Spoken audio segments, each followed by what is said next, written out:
자, 오늘 저희와 함께 한번 깊이 파고들어 볼 자료는요. 바로 고 이건희 회장의 성공 비결로 꼽히는 아침 루틴에 대한 글입니다. 네, 아마 듣고 계신 분들 중에도 이런 고민 꽤 하실 거예요. 나는 정말 하루 종일 바쁘게 사는데 왜 성과는 그대로일까? 그렇죠. 근데 저 사람은 뭔가 여유로워 보이는데 어떻게 저런 엄청난 결과를 만들지? 바로 그 차이가 어디서 오는지 이 자료가 한 사람의 인생을 통해 보여주고 있습니다. 이 자료를 관통하는 핵심 메시지가 단순히 아침에 일찍 일어나세요 같은 그런 흔한 구호가 아니에요. 네, 그런 자기계발서 얘기가 아니군요. 훨씬 더 근본적에 바로 태도에 대한 이야기거든요. 자료의 저자는 부나 성공이라는 게 어떤 대단한 전략에서 나오는 게 아니라 세상을 대하는 태도에서 시작된다고 말합니다. 아, 태도요?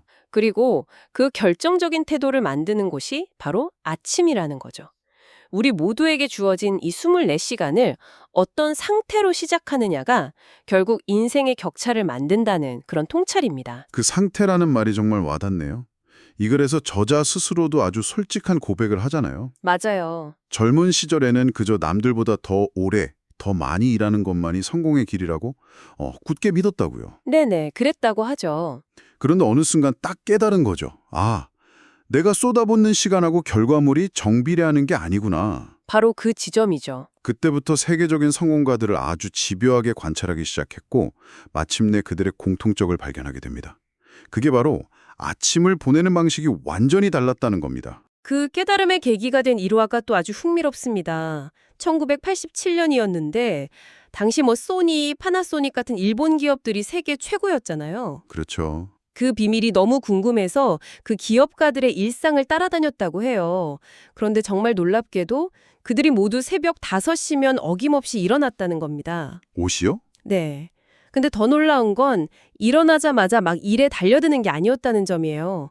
명상이나 산책, 독서 같은 걸로 먼저 자기 자신을 이렇게 고요하게 정돈하는 시간을 가졌다는 사실에 머리를 한 대 맞은 것 같은 충격을 받았다고 합니다. 그중에서도 저는 그 도자기 장인 이야기가 정말 인상 깊었어요.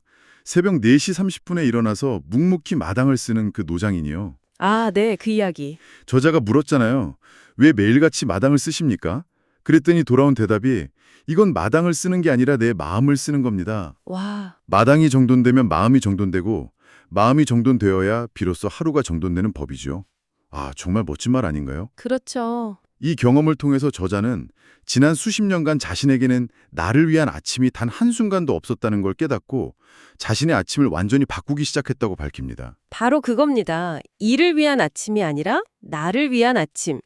대부분의 사람들은 아침부터 막 허둥지둥 일에 뛰어들 준비를 하잖아요. 네, 맞아요. 정신없죠. 그런데 성공하는 사람들은 이 일을 시작하기 전에 먼저 자기 자신을 완벽하게 준비된 상태로 만드는 데 집중한다는 거죠.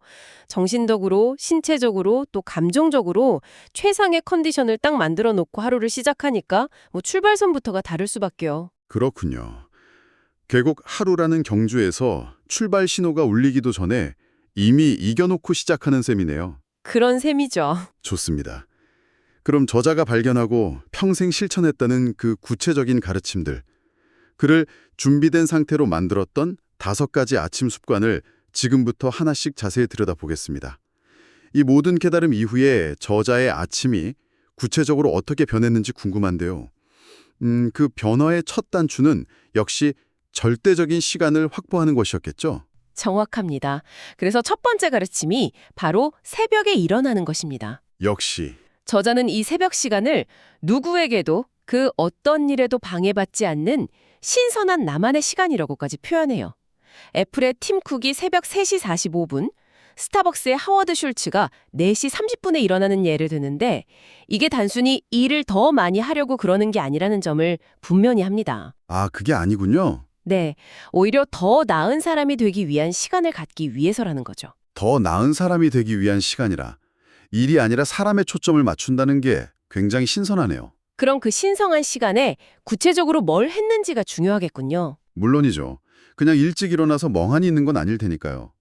여기서 중요한 건 무엇을 했느냐입니다. 네, 저자는 보통 새벽 5시부터 7시까지 이 2시간을 온전히 자신에게 썼다고 합니다. 가장 먼저 한 일은 명상이었어요. 명상이요? 네, 처음엔 5만 가지 잡념이 떠올라서 힘들었는데 매일 반복하다 보니까 마치 그 흙탕물이 가라앉아서 맑은 물이 드러나는 것처럼 마음이 점점 투명하고 고요해지는 걸 느꼈다는 거예요. 아, 그렇게 마음을 비운 다음에는 철학, 역사, 위인전 같은 책을 펼쳤습니다. 당장의 업무 지식을 쌓기 위한 독서가 아니었고요.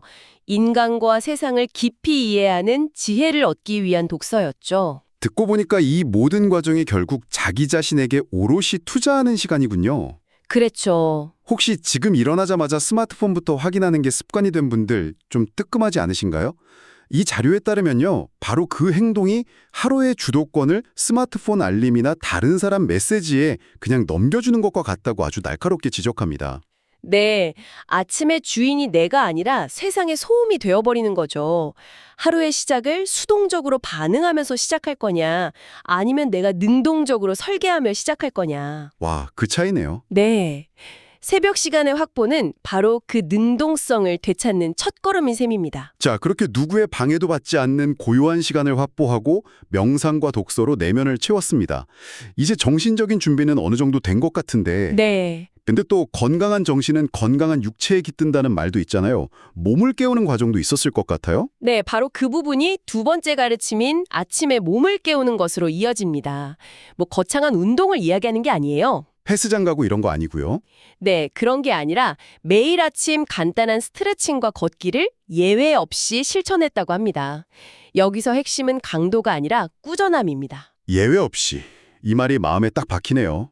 사실 운동이라는 게 비 오는 날, 피곤한 날, 이런저런 핑계로 거르기 가장 쉽잖아요. 그렇죠. 그런데 이 간단한 걷기가 저자의 인생에 아주 결정적인 영향을 미친 일화가 있다면서요. 네, 여기서 아주 드라마틱한 일화가 하나 등장합니다.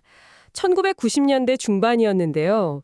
미래를 걸고 수조 원대 반도체 사업에 대규모 투자를 해야 할지 말아야 할지 그걸 결정해야 했던 순간의 이야기입니다. 아, 당시 임원들 의견은 막 극명하게 갈렸고 실패했을 경우의 리스크는 상상조차 하기 힘들었죠. 며칠 밤낮을 고민해도 답이 나오지 않았다고 합니다. 정말 피가 마르는 순간이었겠네요. 회사의 운명에 걸린 결정이니까요. 맞습니다. 그러던 어느 날 새벽 여느 때처럼 집을 나섰는데 그날따라 유난히 발걸음이 무거웠다고 해요. 그래서 평소보다 훨씬 더 오래 그냥 생각 없이 걷고 또 걸었다고 합니다. 네. 그런데 그렇게 한참을 걷다 보니까 복잡했던 머릿속이 점점 비워지면서 어느 순간 갑자기 번개처럼 명확한 확신이 온몸을 관통했다는 겁니다. 해야 한다. 지금이 아니면 다시는 기회가 없다. 와, 수조 원짜리 결정이 새벽 걷기에서 나왔더니 이거 정말 영화 같은 이야기네요. 그렇죠. 저도 복잡한 일 있을 때 그냥 무작정 걷거든요. 근데 이게 그냥 기분 전환 차원이 아니라 뇌를 활성화시키는 과학적인 근거가 있었던 거군요. 바로 그겁니다. 몸이 움직이면 뇌가 깨어난다는 사실을 자신의 경험으로 증명한 셈이죠. 걷는 동안 뇌에 산소가 공급되고 창의성이나 문제 해결 능력을 담당하는 전두엽이 활성화되거든요. 아하, 저자는 이 경험을 통해 몸을 움직이는 것이 최고의 명상이 될 수 있다는 걸 깨달았다고 합니다. 중요한 건 핑계를 대지 않고 예외를 만들지 않고 매일 한다. 그 태도 자체였던 거죠. 몸을 깨우는 것이 외부적인 준비라면 이제 다시 내면으로 시선이 옮겨가는군요. 네. 사실 걷기를 통해 명확한 판단력을 얻었다는 이야기도 결국 그 과정에서 마음이 차분하게 정돈되었기에 가능했던 것 아닐까요? 이 마음 정돈에 대해 자료는 뭐라고 더 깊이 이야기하나요? 정확한 지적이십니다. 그래서 세 번째 가르침이 바로 아침에 마음을 정돈하는 것입니다. 마음이 흐트러지면 모든 것이 흐트러진다는 건데요. 앞서 이야기한 명상이 이 마음 정돈의 가장 대표적인 방법이죠. 그리고 이 가르침의 중요성은 1997년 외환위기, 그 국가적인 재난 상황에서 그 진가를 발휘합니다. 아, IMF 외환위기 때라면 정말 하루하루가 살얼음판 같았을 텐데요. 매일같이 기업들이 쓰러져 나가는 뉴스가 쏟아지던 시절이었잖아요. 그야말로 극단적인 상황이었죠. 매일 악재가 터지고 내일에 대한 불안과 두려움 때문에 잠 못 이루는 날의 연속이었다고 합니다. 그랬겠죠. 그런데 저자는 이런 위기 상황일수록 오히려 아침 명상 시간에 더 깊이 몰입했다고 고백해요. 외부의 소음과 불안으로부터 자신을 의도적으로 차단하고 내면의 고요함 속으로 들어갔다는 거죠. 보통 사람이라면 불안해서라도 뭐라도 해야 한다고 발을 동동 굴렀을 텐데 정반대의 선택을 한 거네요. 그렇습니다. 그리고 그 고요함 속에서 마음을 정돈하고 나니까 혼란스럽던 상황의 본질이 보이기 시작했다는 겁니다. 아, 이 위기 속에서 지금 당장 해야 할 가장 중요한 일은 무엇인가? 수많은 사업 중에 무엇을 반드시 지키고 무엇을 과감히 버려야 하는가? 이런 핵심적인 질문들에 대한 답이 명확해졌다고 해요. 불안에 휩쓸려 허둥대는 대신에 가장 중요한 것에 집중할 수 있는 내면의 힘을 얻은 거군요. 바로 그거죠. 그 불안 속에서도 중심을 잃지 않고 내린 냉철한 결정들이 결국 삼성을 그 엄청난 위기에서 구해내고 오히려 더 강한 기업으로 체질을 바꾸는 계기가 되었다는 이야기군요. 네. 마음의 평정심이 현실의 위기를 돌파하는 가장 강력한 무기가 될 수 있다는 걸 보여주는 사례입니다. 와, 이 자료는 명상 외에도 마음을 정돈하는 몇 가지 구체적인 방법을 더 제시하는데요. 매일 아침 감사한 것 3가지를 적는 감사 일기의 힘, 그리고 나는 왜 이 일을 하는가? 이 근본적인 질문을 스스로에게 던지는 어느 CEO의 사례를 들면서 결국 마음의 태도가 현실을 바꾼다는 점을 거듭 강조합니다. 좋습니다. 새벽에 일어나서 시간을 확보하고 몸을 깨우고 마음까지 정돈했습니다. 이제 완벽하게 준비된 그릇이 만들어진 느낌인데요. 이 그릇에 이제 무언가 채워 넣는 과정이 필요할 것 같습니다. 맞습니다. 그게 바로 4번째 가르침, 아침에 배우는 것입니다. 배우는 것. 평생 학생의 마음으로 살았다는 저자는 매일 아침 30분에서 1시간씩 반드시 책을 읽었다고 합니다. 그런데 여기서도 아주 흥미로운 지점이 있어요. 어떤 책을 읽었느냐는 거죠. 전문가님, 저도 그 부분이 가장 인상 깊었습니다. 보통 이런 분들은 최신 경영 트렌드나 기술 서적을 읽을 거라고 생각하기 쉬운데 자료에 따르면 전혀 아니었다면서요. 네, 전혀 아니었죠. 철학, 역사, 문학, 위인전 같은 인문 고전을 주로 읽었다고 하던데요. 당장 돈이 되거나 실무에 바로 적용할 수 있는 것도 아닌데 왜 새벽에 그 귀한 시간에 이런 책들을 읽으라고 하는 걸까요? 바로 그 지점이 이 가르침의 핵심입니다. 대부분의 사람들이 자기계발이라고 하면 직무 능력 형상을 위한 지식 습득을 떠올리는데 이 자료는 완전히 다른 차원의 이야기를 하는 거예요. 아, 저자는 지혜와 통찰은 소란스러운 낮에는 결코 흡수되지 않고 오직 고요한 아침에만 스며든다고 표현합니다. 일을 더 잘하는 기술이 아니라 올바른 결정을 내리는 지혜를 얻으려고 했다는 거죠. 기술이 아니라 지혜, 그 차이가 엄청나네요. 구체적인 사례를 직접 밝히고 있습니다. 노자의 도덕경을 읽으면서 드러내지 않고 뒤에서 이끄는 무의의 리더십을 배웠고 사마천의 사기를 통해서는 흥망성쇠를 반복하는 거대한 역사의 흐름을 읽는 눈을 길렀다고요. 네, 또 피터 드러커의 경영서적에서는 기업의 본질은 이윤 추구가 아니라 고객 창조에 있다는 철학을 배워서 실제 경영에 깊이 적용했다고 합니다. 책에서 배운 수천 년 전의 지혜가 21세기 최첨단 기업을 이끄는 경영 철학이 된 거군요. 그렇죠. 빌 게이츠나 워런 버핏 같은 세계적인 거물들이 왜 그렇게 지독한 독서광인지 이해가 되는 대목입니다. 단순히 정보를 얻는 게 아니라 세상을 보는 관점과 생각의 틀 자체를 단련하는 시간이었던 거네요. 맞습니다. 하루에 단 10페이지만 읽어도 1년이면 12권이고 10년이면 120권이라는 계산은 작은 습관의 복리 효과가 얼마나 무서운지 실감하게 하죠. 자, 이제 마지막 단계입니다. 내면과 외면을 모두 최상의 상태로 준비시켰고 지혜까지 채웠습니다. 이제 이 모든 에너지를 가지고 하루를 시작해야 할 텐데 그냥 무작정 뛰어드는 건 아닐 것 같습니다. 마지막 가르침은 무엇인가요? 마지막 퍼즐 조각은 바로 아침에 하루를 설계하는 것입니다. 계획 없이 시작하는 하루는 목적지 없이 망망대해를 떠다니는 배와 같다고 비유합니다. 아, 그렇죠. 아무리 엔진 성능이 좋아도 어디로 가야 할지 모르면 표류할 뿐이라는 거죠. 계획의 중요성이야 뭐 누구나 알지만 사실 매일 실천하기는 쉽지 않죠. 특히 어떻게 계획하느냐가 관건일 텐데요. 이 자료에서 제시하는 특별한 방법론이 있나요? 네, 여기서 아주 실용적이고 강력한 방법론이 나옵니다. 바로 중요한 일과 급한 일을 철저히 구분하는 겁니다. 아, 중요한 것과 급한 것. 네, 대부분의 사람들이 당장 눈앞에 닥친 급한 일을 처리하느라 정작 자신의 인생의 중요한 일을 놓치는 실수를 평생 반복하면서 산다는 거예요. 맞아요. 저자는 이 함정에 빠지지 않기 위해 매일 아침 스스로에게 단 하나의 질문을 던졌다고 합니다. 오늘 내가 해야 할 일 중 가장 중요한 일은 무엇인가? 아, 수많은 할 일 목록을 쫙 나열하는 게 아니라 가장 중요한 단 하나에 집중하는 거군요. 그렇습니다. 선택과 집중이죠.